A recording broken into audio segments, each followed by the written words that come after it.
Atenção, vídeo de revisão para primeira VA, terceiro B. Hoje é dia 12/3/2025. A nossa primeira VA será exatamente no dia 19/3/2025. A finalidade desta revisão, deste vídeo, é buscar alguns tópicos que vocês devem estudar durante a semana para a nossa VA. Vamos começar? Beleza. Questão que será abordada na VA: efeitos da reincidência estudados até agora. O que a reincidência traz de prejudicial para o réu? Primeiro, torna mais grave o regime inicial de cumprimento de pena. Lembram disso? Está no artigo 33 do Código Penal, podendo o juiz, inclusive, decretar uma prisão. Um caso que seria inicialmente, por exemplo, em um regime semiaberto, ou em um regime aberto, o indivíduo é reincidente, o juiz decreta o regime inicial fechado, mesmo sendo inferior a 8 anos, e decreta uma prisão. Então, a reincidência agrava o regime inicial de cumprimento de pena, podendo o juiz decretar a prisão, entre outros. Por exemplo, até agora estudados, a reincidência impede as penas restritivas de direitos, está lá no artigo 44, e a reincidência é um agravante também do artigo 61 do Código Penal. E quando se caracteriza a reincidência? Quando o indivíduo, depois de ter contra si uma sentença penal condenatória com trânsito em julgado, vem a praticar novo crime. Qual o prazo da reincidência? O Brasil adota um período temporário. Ela vale durante 5 anos, gente, presta atenção, está no artigo 63 do Código Penal, ela vale por 5 anos, depois do fim do cumprimento da pena, também chamado de período depurador ou depuratório da reincidência. Então, se você for perguntado algum dia o que é o período depurador ou depuratório da reincidência, é o prazo de 5 anos que a reincidência tem validade.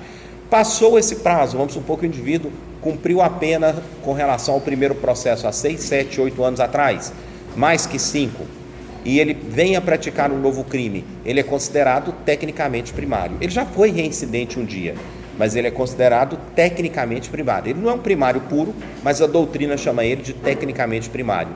Embora ele não seja considerado reincidente, ele pode ser considerado portador de maus antecedentes? Também não, porque se não pode o mais, não pode o menos.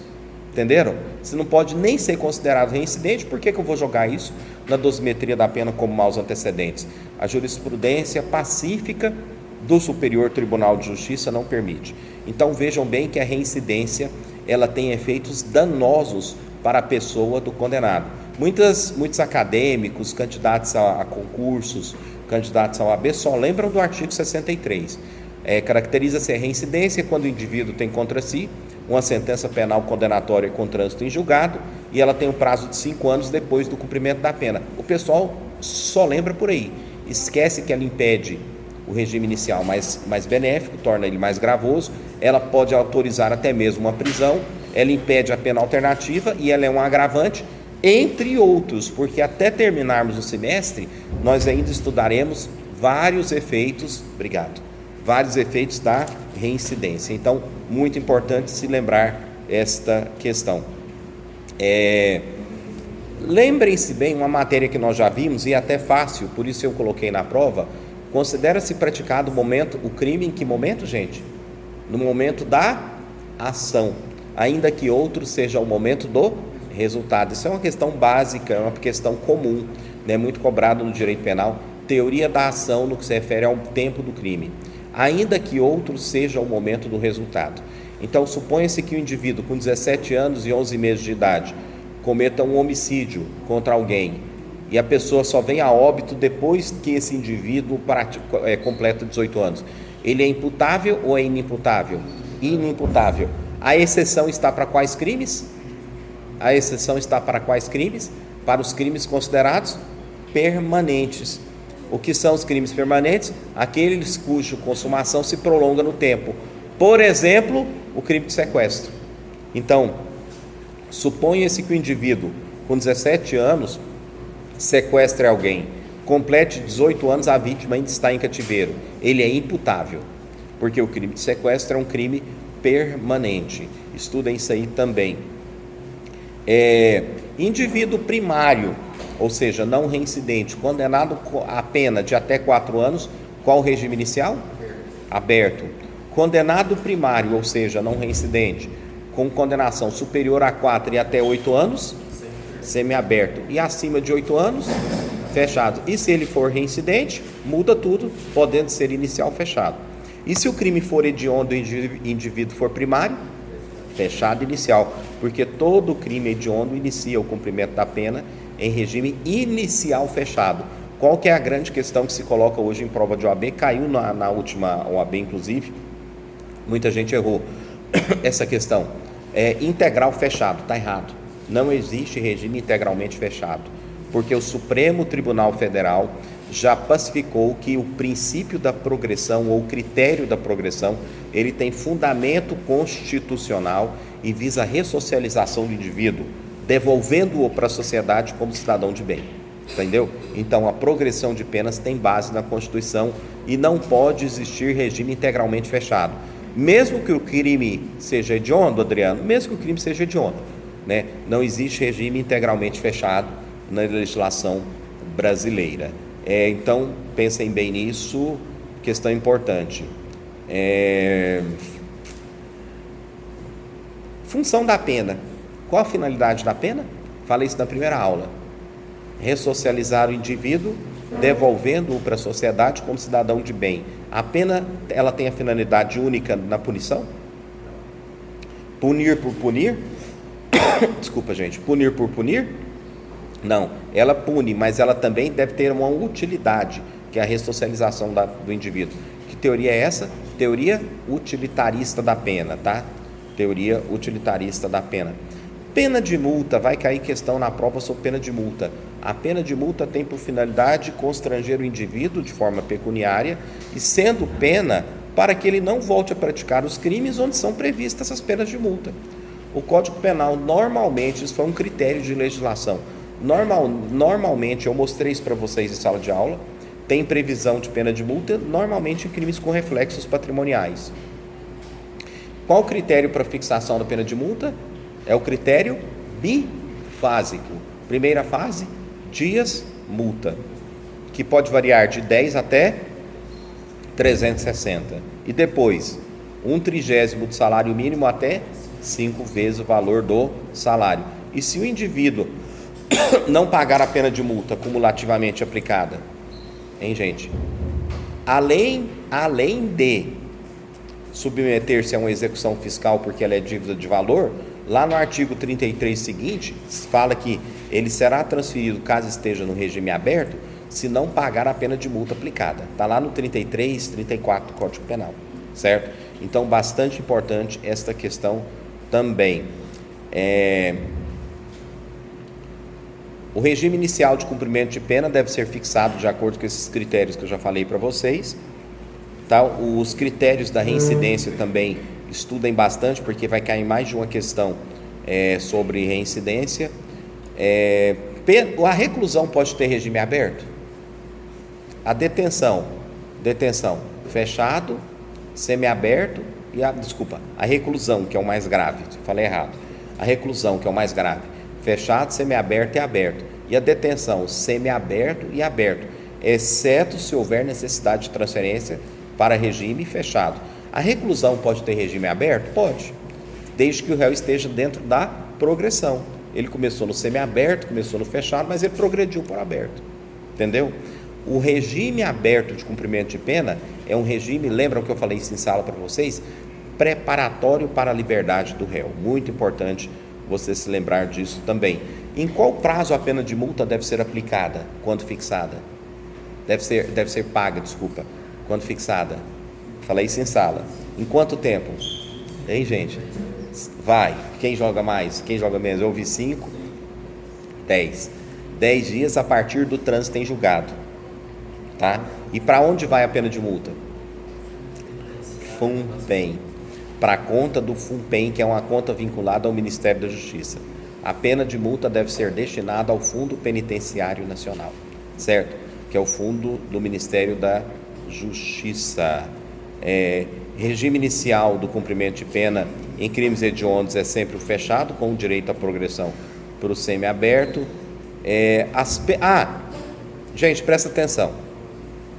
O artigo 44 do Código Penal, presta atenção, o artigo 44 do Código Penal fala que as penas restritivas de direito são autônomas e substitutivas.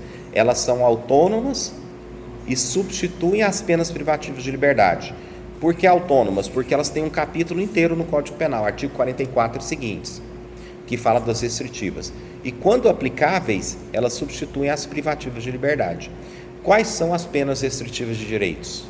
Sem olhar no Vadimeca aí agora. Prestação pecuniária, perda de bens e valores, limitação de fim de semana, prestação de serviços à comunidade, interdição temporária de direitos. São 5. Cada uma delas será fixada, no caso concreto, de acordo com o prudente critério motivado do juiz. E quais os requisitos? Pena não superior a 4 anos, crime sem violência ou grave ameaça à pessoa, qualquer crime culposo, e o juiz tem que entender que a pena restritiva de direitos é recomendável para aquele caso, certo? O reincidente tem direito ao benefício das penas restritivas de direitos? A princípio não, mas lá no parágrafo 3º do artigo 44, o juiz diz que mesmo que o indivíduo seja reincidente, o juiz ainda pode aplicar a pena restritiva, desde que ele entenda que ela é útil e ele não seja reincidente no mesmo crime. Lembram disso? Que é o reincidente específico.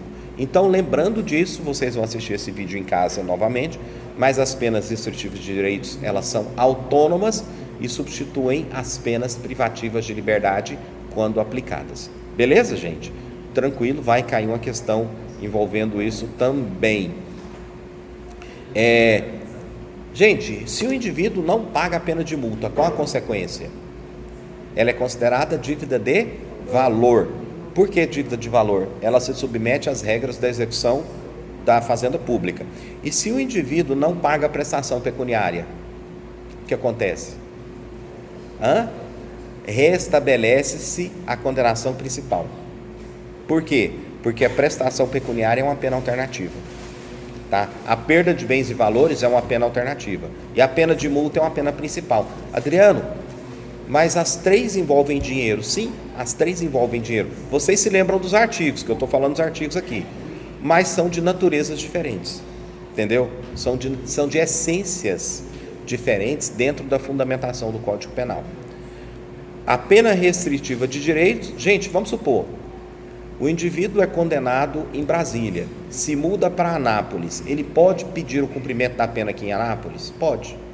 A lei de execuções penais fala que o cumprimento da pena pode ser em juízo diverso da condenação, desde que ele comprove que ele tem vínculo. Esses dias teve um rapaz condenado aqui em Anápolis, que durante o processo, depois da condenação e antes do cumprimento da pena, ele arrumou um emprego na cidade de Juiz de Fora, pediu para que o cumprimento da pena restritiva fosse da cidade de Juiz de Fora, sem problema nenhum. Como é que ele ia trabalhar lá, mudar para lá e cumprir uma pena aqui? Tá? A jurisdição é nacional. Gente, lembram daquela limitação de fim de semana? Gente, limitação de fim de semana, quantas horas diárias em casa de albergado por fim de semana? O Código Penal fala o tempo de horas. Lembram que está 5 horas diárias. 5 horas, tá? 5 horas diárias, tá? E basicamente, sobre isso... eu cheguei a falar com vocês sobre insanidade mental? Não, acho que não vai cair questão envolvendo insanidade mental, não. Eu tirei ela. E 2 questões dissertativas, né, que vão cair na prova também envolvendo todo este conteúdo. As questões dissertativas, deixa eu só conferir elas aqui com vocês. 4º noturno, 3º A. As questões dissertativas, aqui está em outro arquivo. Uma delas para diferenciar o regime fechado do semiaberto e do aberto.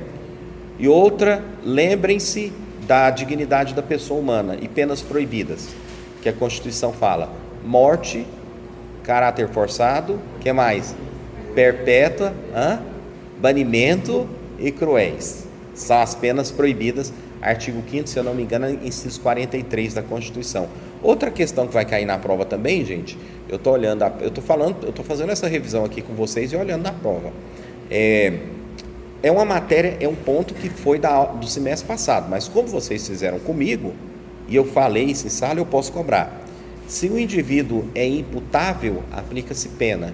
Se ele é inimputável por doença mental, aplica-se o quê? Medida de segurança. E a medida de segurança tem como finalidade o quê? Especial finalidade terapêutica do condenado. Nisso, gente, nesse breve vídeo que estará disponível em link, daqui a pouco eu vou fazer o upload agora, né? Na hora que estiver no YouTube eu mando, está a revisão da prova, certo? Deixa eu parar a gravação aqui.